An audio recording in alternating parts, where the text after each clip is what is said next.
I think the socialist agenda is winning like never before in the United States, and they're scared of that. And the socialist agenda includes a free Palestine. And so as we build more power in DSA and with our allied organizations, they're going to keep trying this sort of repression, these sort of attacks. But I think that their power is waning.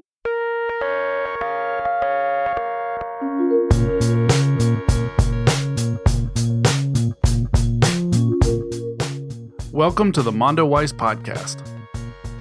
At Mondo Weiss, we cover the movements, activists, and policymakers who affect the struggle for freedom in Palestine. On today's show, I talked to Olivia Katbi Smith about what it's like being attacked online by white nationalists and Zionists at the same time. And Michael Aria talks to Mira Shah from Palestine Legal about their fight for free speech around the United States.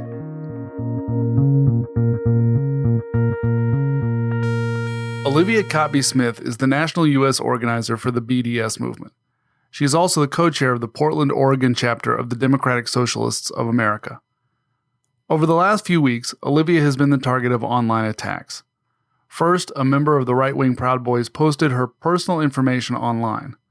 A few days later, Olivia's Twitter account, with over 20,000 followers, was suspended after another Twitter account labeled her the, quote, Anti-Semite of the week. Olivia, thanks for joining me. Yeah, of course. Always happy to talk to Mondo Weiss. Tell us about this online harassment you've been dealing with for the last few weeks. So there was an anonymous account that posted a chart claiming to map all of Antifa on 4chan and on Twitter recently. It had all of these dots with people's names on it, connected to one another, and I was the biggest red dot. This map was sort of painting me as a high-value target, like as the leader of Antifa in Portland. They said that they created this by war driving protesters using a honeypot, basically they said they created a free Wi-Fi network that alleged Antifa members joined during the protests against police violence that happened in Portland over the summer, and then tracked the Antifa network that way. When you look at these maps, it's very clearly like social media connections. So my cousins in Ohio are on this list. My sister-in-law and her husband in Germany are on this list. Like it's very clearly a list of my Facebook friends. But this was taken as truth. Like this is Antifa. So this was posted on 4chan, on Twitter. It has been spreading like wildfire across all of these right-wing forums. And I've gotten a lot of threats, a lot of harassment. They posted my address that has been circulating. It's been a really scary time the past couple of weeks. So this doxing attack was inspired by your leadership role in Portland's DSA and connected to the anti-police violence protests there, not because of your BDS work. Yeah, and I mean, I've always been public about my activism in DSA. And this person took advantage of that and made me a target because of that publicity that my name in Portland with these protests. They're like, well, she's the target. She's the leader of Antifa. We're just gonna research her Facebook friends and say we did this like sophisticated hack and say that Antifa is this massive coordinated network with ties to the DNC and CARE. They're upset because I am on the board of CARE. They're obsessed with that. You know, all these conspiracies swirling around Portland Antifa and with myself at the helm. Tell us about the lawsuit you've launched against the one individual believed to be the person that carried out this doxing. Yes. So the doxer actually got doxed back by a group called the Anonymous Comrade Collective. His name is Chadwick Jason Seagraves, and he lives in North Carolina, actually. He is a Proud Boy. He's attended and spoken at Proud Boy rallies. He works at North Carolina State University. They have said they're launching an investigation, and that's the last I've heard on that matter. We filed the lawsuit last week, and we'll see what happens. What effect has this doxing had on you and your family? Yeah, it's caused a lot of emotional and nearly physical harm. You know, I don't want to say too much about the details because it's because of the ongoing law. But I do hope that he has to face legal consequences for what he's done. I know that he's already facing the personal consequences of his employer launching an investigation into him, but it's been really scary. And I hope that no one else has to go through this. I mean, there was a kill list that was put out in Portland that I was on along with 19 other activists, and it was mailed to one of my comrades' houses. And, these are the kinds of things that this person who, might claim that he doesn't want anyone to cause physical harm. It doesn't matter what he wants. He puts this information out there with a purpose, and people are wanting to act on it. Just a few days after this doxing happened, Olivia was again attacked online by an organization called StopAntisemitism.org, run by a woman named Leora Reznichenko. It is funded, at least in part, by the Milstein Family Foundation.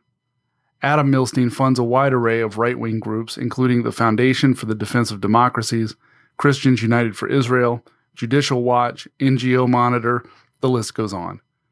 Olivia, shortly after this organization singled you out on Twitter, your account was suspended. Can you tell us what happened? So I actually came across this post from StopAntisemitism.org. I have just been Googling myself and searching for myself on Twitter every day since I got doxxed, just to see what kind of threats are out there. So, I was name searching myself on Twitter and saw this post from StopAntisemitism.org naming me as the Anti-Semite of the Week, talking about my BDS activism, saying I fundraise for terrorists, and I am a founder of Democratic Socialists of America, which is funny because the founder of DSA, Michael Harrington, was actually a Zionist. Anyway, I honestly thought it was kind of funny at first. They just look delusional, very similar to Canary Mission. I think, any reasonable person who looks at this stuff can see what's happening here. The fact that the majority of people featured on these sites are people of color, Arab, Muslim, or Jewish, being smeared as terrorists. The fact that, DSA was one of my main offenses of being an anti-Semite. It's very clear what the agenda is of these efforts, and it's to crush the progressive movement. And so I wasn't taking it very seriously until suddenly I went to tweet something a day or two later, and it said that action is forbidden because your account is suspended. And I never got an email or anything about my account being suspended. I've reported tweets before, and I always get an email notification. I've seen when people have gotten their accounts locked or suspended, they get an email about it. And I didn't get one. So I filed an appeal with Twitter. And meanwhile, lots of people were supporting and tweeting at Twitter support about it. And then yesterday, I got an email from Twitter that said, we did not find your account to be in violation of the Twitter rules, and it has been unsuspended. So I was back on Twitter for about 5 hours last night. I went to try to DM a funny tweet to my husband, and it said forbidden because your account is suspended. So I was suspended again last night. No email again, no reason given for why I was suspended. So I filed another appeal this morning, and as of now, that is still where it stands. I am still suspended. I'm sure that what is happening is that all of these followers StopAntisemitism.org are mass reporting my account. And it's my understanding that Twitter's policy when that happens is to just automatically suspend the account when that happens, if it's not a verified account, which mine is not. So unless something changes with the way Twitter approaches this, I think that this is going to happen every single time I get back on Twitter. And I know it's happened to other people who just never get their accounts back. I'm lucky to have enough of a following, at least, that some people are tweeting on my behalf, asking them to look into this. But I know a lot of activists who just have to make new accounts or just are never able to get back on Twitter because of this kind of smear campaign and these targeted attacks. These two attacks happened very close to each other. Do you think they're connected? Yeah, and I don't think that these two incidents, me getting doxxed by fascists and me getting attacked by this site, StopAntisemitism.org, I don't think those two things are isolated. I don't think it's a coincidence. I think that StopAntisemitism.org came across me as a person because my Canary Mission profile was going around all these fascist forums after I got doxxed. They're saying, look at her, she's a terrorist. And we know that Adam Milstein, who funds this site, also funds Turning Point USA and Project Veritas and these far right-wing organizations that have the same following as the Proud Boys and 4chan. And it's very obviously related. When you were in college, you were listed on the Canary Mission website. Over the past few years, your work and the leadership positions you've taken on have increased your public profile. Were you anticipating that this would eventually happen to you? This isn't anything that I wasn't expecting. I think that these escalating threats of violence and attack and smears are exactly what we expected as a result of the election. Whether Trump won or Biden won, we expected right-wing violence as a result. Either they'll feel emboldened by a Trump win or they'll feel threatened by a Biden win. Either way, we expected them to target specific people, socialists, Antifa, BLM, or people they perceive to be in those groups, and especially vulnerable and marginalized communities of color. And so this is something that we were all kind of bracing for. I also think, I've seen some people talk about cancel culture and censorship, and the cancel culture discourse, of course, drives me crazy. I try to really avoid it. But the people crying about cancel culture are the right wing, or they're people like J.K. Rowling, who is a billionaire and is mad people are calling her a TERF. And I think getting called out for your shitty views when you are a person who holds this immense power is not getting canceled. That's not censorship. Activists getting removed from social media, losing their jobs, getting blacklisted, that is a growing problem. And that is something that BDS activists in particular have been facing since the start of the movement. I think that this sort of attack and this sort of censorship is not really supported or as acceptable as it once was in mainstream public discourse. I think the average person is not okay with this anymore in the way they might have just, lost it in the past. And I think you even see that reflected some of the Democratic Party elected officials who at least defend the right to BDS and are becoming less scared to do so. But as our movement grows, so does the repression, because they're scared. They're lashing out because they're scared of us. And they know they can't stop what is coming. And, I'm speaking personally for myself, not for the organizations I work for or represent, but I truly believe that the Democratic Socialists holds so much of the future of the left on its shoulders right now. And we are winning. I mean, I think we saw in the past election cycle that while the Democrats lost races, DSA now has 155 elected officials in the country. I think the socialist agenda is winning like never before in the United States, and they're scared of that. And the socialist agenda includes a free Palestine. And so as we build more power in DSA and with our allied organizations, they're going to keep trying this sort of repression, these sort of attacks. But I think that their power is waning. And I think the only thing we can do is kind of take it on the chin and keep moving. Inside the Democratic Socialists of America, you've played an important role pushing the organization to endorse the call to boycott, sanction, and divest from the Israeli occupation. Can you tell us about how that work is moving forward inside the DSA? Actually, one of the first I got involved in right after I joined DSA in 2016 was to help pass the BDS resolution that we passed in 2017 at our national convention. So DSA has officially endorsed and supported BDS since 2017. In 2019, we passed a resolution to establish this working group. So not only do we, endorse it symbolically, but we're actually trying to develop work in chapters and nationwide in DSA to do BDS campaigns. And I think that is exciting to a lot of people, especially, I just think there's a tendency on the left to work in these sort of issue-based silos. Like, I'm going to work on Palestine over here.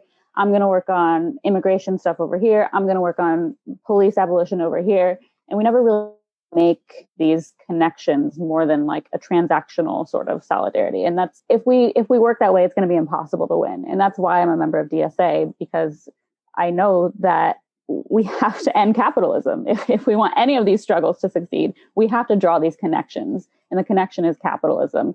And that is what we need to end in order for all of us to win. And so I'm really excited to see so many enthusiastic DSA members who want to work on Palestine, and members that have been working on Palestine for a long time wanting to bring it to the rest of the membership who might have joined for Bernie or because they want to work on the Green New Deal, or, whatever issue that brings them to this sort of anti-capitalist big tent organization. We need to reach out to them and educate them and make them see how the struggle for Palestinian liberation is connected to all of these other struggles. And I'm really excited about the fact that we now have over 85,000 members in DSA, and we're just going to keep building and building the movement for Palestine as well. Where can people find out more about your work inside the Democratic Socialists of America and with the BDS movement?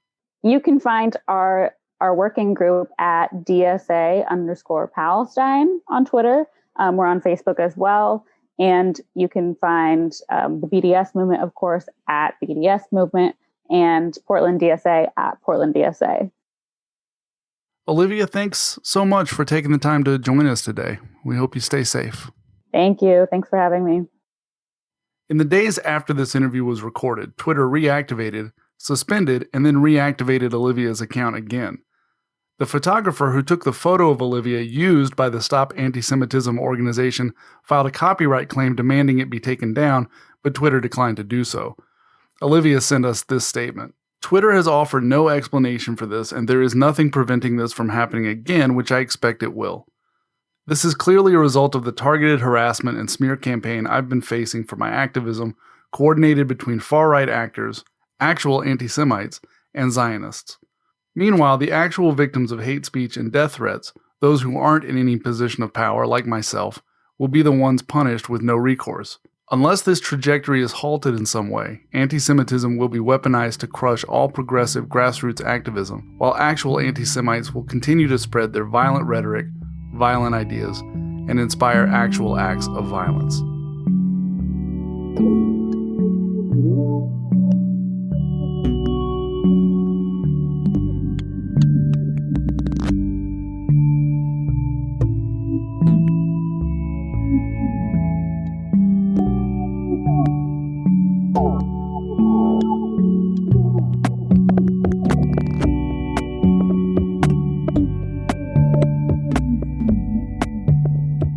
Michael Aria spoke to Mira Shah from Palestine Legal about their new website tracking anti-BDS legislation around the country. I wanted to talk about this new website that Palestine Legal just launched to track anti-BDS laws across the country. Can you talk about what motivated the organization to want to put that all in one place and how people navigating the site will potentially use it? Yeah, so Palestine Legal has been tracking this legislation targeting advocacy for Palestinian rights since 2014. We've seen the spread of these bills and laws, 200 introduced at the state and federal level over the past 6 years, 30 states with anti-boycott laws in effect, over around 70 non-binding resolutions that express the official view of lawmakers condemning boycotts for Palestinian rights.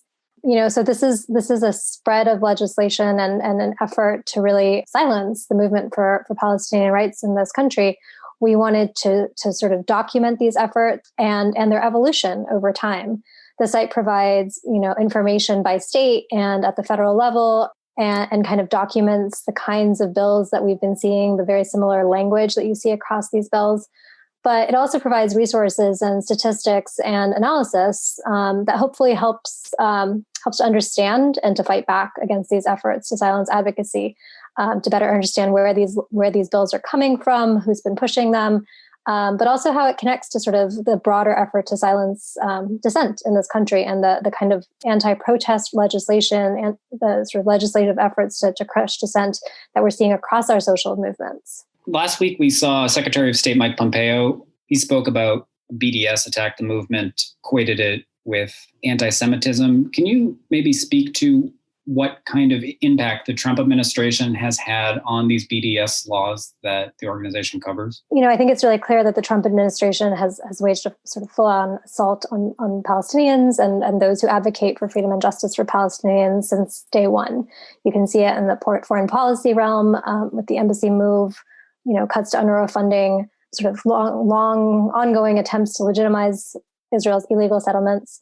You saw in the executive order last December that adopted this distorted definition of anti-Semitism that was meant to stifle criticism of Israel.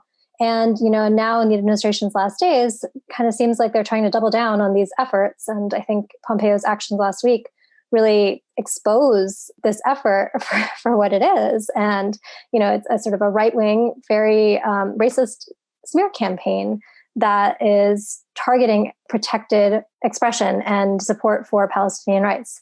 So I think that what it does, is hopefully make it really clear what these efforts are about. It's not about, actually fighting real and dangerous and rising anti-Semitism that the Trump administration has actually stoked over the years. And it really is an effort to stifle, protected advocacy and to sort of silence criticism of Israel. And so, I think what Pompeo's moves, should do is really clarify for lawmakers and, the incoming administration, hopefully, that this is an attack that needs to be rejected And that in order to really stand up for sort of, free expression, constitutional rights, and the principles of freedom and justice for all, that these efforts to sort of redefine anti-Semitism in these ways and to really, adopt this twisted and distorted definition, but also the efforts to sort of smear a movement for freedom and justice need to be rejected. And, I think that hopefully that's what the message is that's coming through. When you go on the website, some of the states that have passed anti-BDS laws are states that don't really have any business relationship with Israel, which is a little curious. I'm wondering if you could speak to maybe where the impetus for these kind of laws comes from, who's pushing it. And a lot of the work that the organization does also focuses on these lawsuits, which get filed against groups like SJP on campuses. I'm wondering if the forces that kind of push that type of stifling of dissent and the ones pushing these BDS laws at the state level overlap. Can you speak to kind of who the big players are when it comes to pushing this kind of stuff? Yeah, absolutely. I mean, I think to take some of those questions, I think there's been some great investigative reporting looking into sort of, what are the groups that are advocating for these laws? Who are the lawmakers that are targeted to sort of push this legislation? And, you see the right-wing racist Bill Mill ALEC, which has, promoted stand your ground laws, voter ID laws, very problematic legislation to say the least. Also being, one of the advocates for anti-boycott legislation and more recently, these anti-Semitism redefinition efforts as well. So, you can kind of see definitely sort of this right-wing effort to crush dissent sort of across a range of different justice movements here in the U.S., Palestinian rights advocacy being one of them, but those engaged in pipeline protest work and, standing up for indigenous rights and water rights, the sort of racial justice movements, we've been seeing all the anti-protest legislation that's targeting those efforts as well. So, it's of a piece. And, I think it's important to situate it in that context. But I think that you also, can look to these bills and sort of point out a couple of different other things besides the involvement of these right-wing groups. But in Missouri, for example, I think it's a really interesting one. It kind of highlights that, it's not necessarily constituents that are pushing for or advocating for these bills, or certainly not, perhaps the top of the priority list for constituents. This is in July of this past year. It's at the height of a global pandemic. It's in the midst of the uprising for racial justice, and the Missouri Governor Mike Parsons signed an anti-boycott bill into law this past July. So efforts by from national and sort of state level groups had helped defeat similar bills in previous years. But, in the midst of this pandemic, when it was hard for people to get out and sort of protest and these efforts, we saw the governor signing this bill into law. Similarly, I think, efforts we've seen laws in bills in New York that have also sort of failed to pass the legislature, often because, groups have pointed out the constitutional flaws in some of these bills. And in turn, we've seen governors kind of take unilateral action. You saw this in Maryland and in New York, where governors signed executive orders after legislation failed to pass. So, I think in terms of where these things are coming from and where the pushback is, those are all important to keep in mind. Where pushback can be really effective. I think the last thing I'll say, is an important one, is that, Israel has claimed credit for these laws as well. The Ministry of Strategic Affairs has warmly welcomed this type of legislation, has said that they've encouraged it. They're clearly interested in pushing for this kind of legislation that, attempts to punish and criminalize criticism of its policies and advocacy for Palestinian rights here in the U.S. Final question. Today, Olivia Katbi Smith, who's a BDS activist, was suspended from Twitter after she was targeted by an anonymous pro-Israel group or Twitter account that smears pro-Palestine activists as anti-Semites. I'm just thinking of that in the context of some of the other headline stories we've seen in recent months, with Facebook considering the IHRA definition of anti-Semitism, which you mentioned. We saw Zoom shut down a pro-Palestine webinar. Palestine Legal has also worked on these issues. Can you maybe speak to how these corporations, big tech, which controls a lot of the information that we process and share with each other, how this issue of stifling dissent and censorship of Palestinian issues connects to them? So I can't speak to that specific incident necessarily, but I do think, it is connected to some of these bigger questions around Palestinian rights advocacy and the role of big tech. And as you said, both in terms of these efforts to redefine anti-Semitism in order to stifle criticism of Israel on these platforms. I think that is what pro-Israel advocates are trying to do, is to sort of lobby to have Facebook impose this definition so that content that's critical of Israel would not have a place on that platform, would be taken down. And I think that is a really dangerous precedent. And I think that it's something that all of us who sort of care about free speech, but also, these principles of dissent and protest, it's absolutely critical that we need to push these big companies that, have such an important role in providing platforms for communication.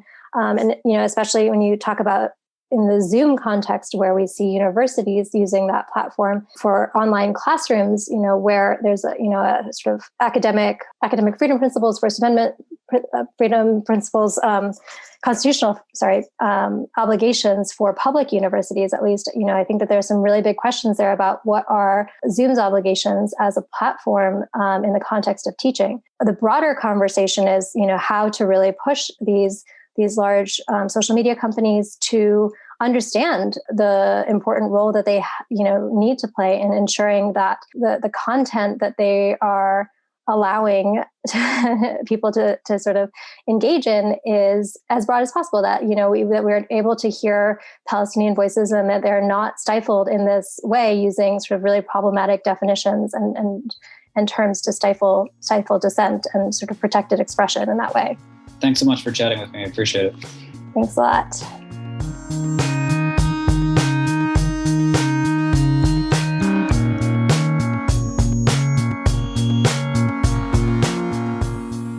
Thanks for listening to our podcast, a production of mondoweiss.net.